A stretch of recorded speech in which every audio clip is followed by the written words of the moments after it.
Mummy तुम्हाला का नाही सांगितलं? मी यांना देखील काही सुगावा लागू दिलेला नाही.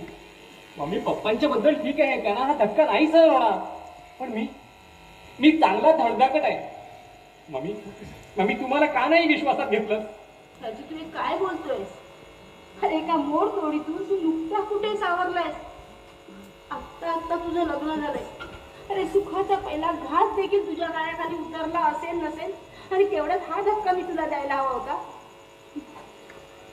एवढ्या प्रयासानं मिळालेलं तुझं ही सुख मी नासून टाकायला हवं होतं का रे? आग लागो त्या सुखाला, पण मम्मी अशी आग लागून कशी चालेल राजा? मी आई आहे तुझी, साता जन्माची वैरी नव्हे.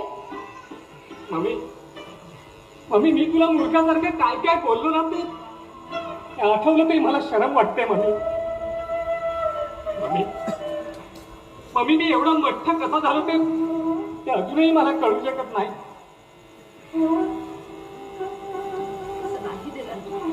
नाही मम्मी मम्मी तसंच आहे, अगदी तसंच आहे.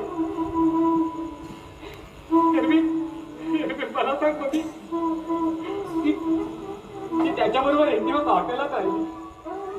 आम्ही सगळ्यांनी एवढा त्रागा केला, एवढी आदळआपट केली, पण मम्मी तू तोंड मिटून गप्प होती.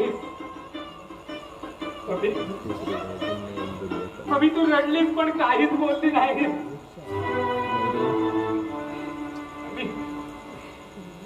तू त्यावेळी जे बोललीस ते हा मग कोणालाही कळलं नाही. बायकांसारखं रडणं शोभत नाही तुला. मम्मी नंदू मला हवी आहे ग, नंदू मला हवी आहे.